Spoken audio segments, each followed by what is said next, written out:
Hola, buenas tardes. Hoy tenemos el placer de contar una vez más con Valvanera Olargui, que es la directora de la Oficina Española de Cambio Climático, que ha estado hablándonos de un tema muy interesante, muy candente, que es el desarrollo de la futura Ley de Cambio Climático y Transición Energética. Valvanera, muchas gracias por estar aquí, un placer oírte, y queríamos pedirte que nos resumieras las grandes líneas de lo que se puede esperar de esta Ley de Cambio Climático y Transición Energética. Muchas gracias, Lara, encantada de estar otra vez con todos vosotros. Bueno, como bien sabéis, esta Ley de Cambio Climático y Transición Energética es el compromiso más importante, ¿no?, que tiene este gobierno. Estamos trabajando desde el mes de julio de manera coordinada con todos los ministerios para conseguir presentar el anteproyecto de ley al Congreso lo antes posible y hacer una primera consulta pública amplia para que el texto sea consensuado, para que sea participado y para que realmente dé esa respuesta que necesita la sociedad española para avanzar hacia una economía baja en carbono y para avanzar hacia una transición energética.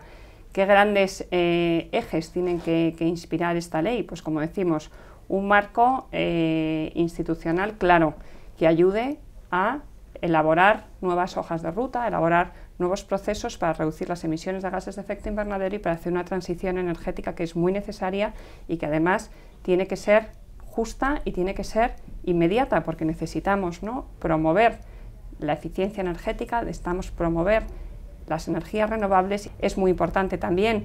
como eje transversal a toda la ley, que todas las políticas sectoriales remen en la misma dirección, que todos vayamos en la misma dirección. Es necesario que todos los sectores asuman la parte de esfuerzo que tienen que aportar a esos objetivos que tenemos de descarbonización de la economía. Es importante también que haya cierta participación o cierto proceso de gobernanza donde estén representados tanto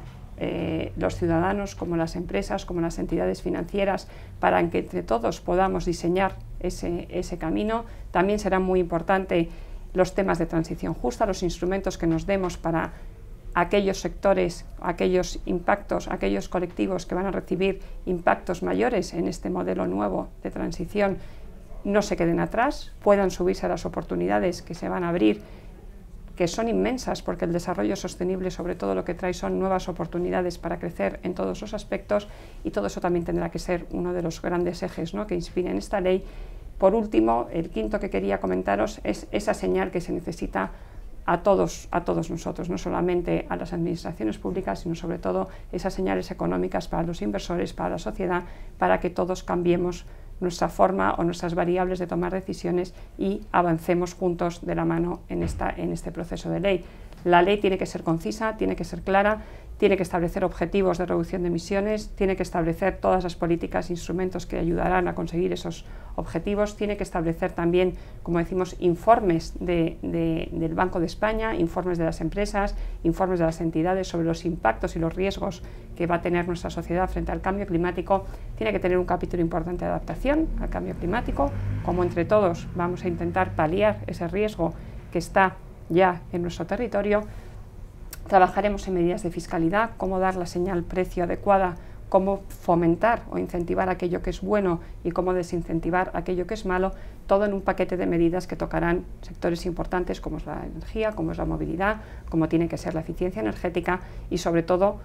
que nos ayude tanto a la administración como al resto de los ciudadanos a empezar a descarbonizar este nuevo modelo que tenemos delante de nosotros, que es sobre todo generador de nuevas oportunidades y que ayudará, como bien digo, a posicionar a España en primera línea frente a la lucha contra el cambio climático. Muchas gracias. Y has hablado de los riesgos. Sabemos que España pues, es uno de los países más vulnerables dentro de la Unión Europea, y enlazando esto con el último informe del IPCC del 1,5 grados y con el proceso de negociaciones internacionales, quería saber pues, cómo va a influir este informe en el proceso de desarrollo del libro de reglas de París,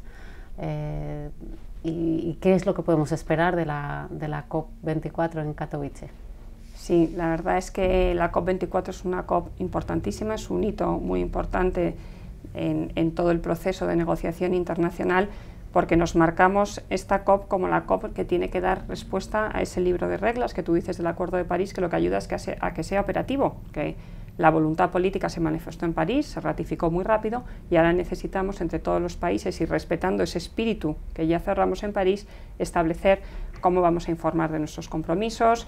cómo vamos a realizar nuestra financiación climática a países más vulnerables, cómo vamos a gestionar también temas importantes como los temas de loss and damage para los países que tienen más necesidades. Toda esa letra pequeña, que además es un paquete que es transversal y que está conectado todos los puntos unos con otros, hay que resolverlo, ¿no?, en esta COP de París. Esa negociación que tiene una parte técnica, pero tiene una parte política muy importante, de tenemos que resolver, tenemos que responder a los objetivos que nos pusimos en la COP, pues se desarrollará durante los 15 días y tendremos que esperar, ¿no?, hasta el último momento para ver cómo resolvemos, ¿no?, toda esta ecuación. ¿Cuál es la expectativa que tiene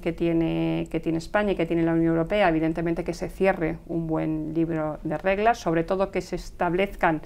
todas las palancas que son necesarias para desarrollar el Acuerdo de París, respetando ese espíritu pionero que tuvo en el año 2015, donde todos trabajamos en aras a un interés común y donde todos ponemos nuestros mejores esfuerzos y nos revisamos y nos comparamos. El eje de transparencia es muy importante, transparencia entendida en la manera en que cómo cada uno vamos a informar de los compromisos que hemos tomado como prerrogativa propia para ver cuán lejos estamos del objetivo y para ver cómo podemos mejorarlo como un instrumento de aprendizaje continuo. Entonces, un buen paquete de medidas en transparencia es primordial para la Unión Europea, un buen paquete de medidas también en los temas de mitigación, que significa qué información vamos a poner en nuestras NDCs, o sea, qué tipo de información van a tener estos compromisos para lo mismo, saber cómo podemos ir avanzando de una forma constructiva hacia el objetivo final. La parte de adaptación siempre es muy importante también para países como España y sobre todo para favorecer esa disminución de riesgos en países más vulnerables, y luego el paquete de financiación que siempre al final tiene implicación en todos los demás resultados y sobre todo también apoya, ¿no?, o induce a que el resultado sea más ambicioso o más ambicioso de lo que se espera. Nosotros en financiación también estamos convencidos que hay que hacer un esfuerzo, es uno de los objetivos del acuerdo país, esa coherencia en los flujos financieros, y también queremos una buena resolución en ese aspecto, con lo cual un libro de reglas claro, conciso, que realmente establezca, como decimos, esas grandes palancas para que todos avancemos de una forma similar, que es lo que dijimos en París, alcanzar el objetivo de los 2 grados. El 1.5 entra en el debate, evidentemente, en la COP24 con mucha fuerza. Realmente el informe del IPCC no desvela nada que no conociésemos, sino al revés, lo que pone de manifiesto y de una forma muy contundente es que la actividad humana ha hecho que se eleve la temperatura, ha hecho que el mundo se caliente 1 grado por encima de la era industrial. Los impactos con 1.5 son menores que con 2 grados, pero aún así son impactos muy importantes en todos nuestros sectores productivos, en nuestra sociedad, impactos también transversales importantes en distribución de la pobreza, en temas de salud, en temas de educación.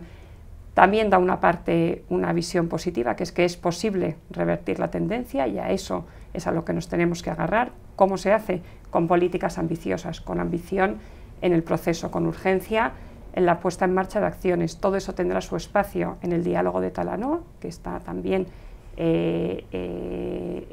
la COP24 como uno de los grandes pilares, ¿no?, donde se esperan resultados muy positivos. El diálogo de Talanoa tiene que decir cuán lejos estamos de esos 2 grados, que ya lo sabemos, y cómo vamos a intentar cerrar esa brecha. Entonces, todos los países tenemos que poner encima de la mesa las mejores prácticas que tenemos para contagiar con el ejemplo, y sobre todo que el mensaje que salga es que es necesaria una mayor ambición para hacer frente al cambio climático. Con esos 2 grandes pilares, buenas reglas y un mensaje claro a que todos juntos, la comunidad internacional, porque solamente se puede hacer dentro del multilateralismo, tenemos que avanzar en esa máxima ambición, España saldría muy contenta de la COP24. Clarísimo, entonces, lo que espera la Unión Europea. ¿Qué esperamos de Estados Unidos y de China? Sabemos que Estados Unidos pues, ha tenido a pesar del anuncio de retirada del Acuerdo de París de Donald Trump, ha tenido una actitud moderadamente constructiva en materia de pues, seguir enviando a sus negociadores, etcétera, y que China, pues bueno, en el Foro Económico Mundial hace un par de años nos comentaba su apoyo decidido al multilateralismo, pero sin embargo, desde una perspectiva académica, quizá no se esté viendo tanto una postura tan constructiva, y quería saber pues, si pudiéramos hacer nuestra lista de deseos antes de la COP24, ¿qué podríamos esperar de los dos grandes, de los dos mayores emisores a nivel mundial? Sí, en la lista de deseos desde luego va el primero, que China siga liderando el proceso de la mano de la Unión Europea. Yo creo que es muy importante que ellos se sientan, ¿no?, personajes, o por decirlo de alguna forma, parte de la solución, ¿no?, en primera línea. Han tenido una actitud muy constructiva, ¿no?, en los últimos años. Están haciendo muchas políticas nacionales que realmente son las que provocan ese cambio. En las negociaciones siempre es muy interesante también escuchar, lo primero, y entender cuál es la posición de cada uno de los países. Yo creo que a China hay que escucharla, a China hay que entenderla, y a China también hay que apoyarla para que continúe, ¿no?, en ese papel de liderazgo, ¿no?, que, como bien dices, ¿no?, anunció hace unos años. Yo creo que lo podremos ver en la COP24. Yo creo que realmente ellos sí que apuestan porque la solución al cambio climático se tiene que tratar, o que se tiene que buscar dentro del marco multilateral, y el papel que tienen como actor clave es un papel que les abre muchísimas oportunidades y que están sabiendo aprovechar, con lo cual entendemos que al final del día China será otro de los actores, ¿no?, que saldrán por la puerta grande, ¿no?, en la COP24. El tema de Estados Unidos es más difícil de valorar. Es cierto que ellos han tenido una actitud en las negociaciones técnicas de este año constructiva, han aportado sus posiciones como el resto de los países, han defendido, ¿no?, sus intereses, y han seguido participando en la negociación, que es una muy buena señal. Yo creo que también el entender la parte del movimiento We Are Still In es importante dentro de lo que es la posición americana. Hay mucha presión, ¿no?, por fuera de lo que son los negociadores puros y duros. También es cierto que, bueno, hay temas importantes que es necesario, ¿no?, avanzar con ellos, y donde ellos también tienen que colaborar, evidentemente, la parte de reducción de las emisiones y la parte de la financiación, donde necesitamos contar, ¿no?, con mensajes también contundentes para que la COP realmente sea un éxito. Pues muchas gracias, Valvanera.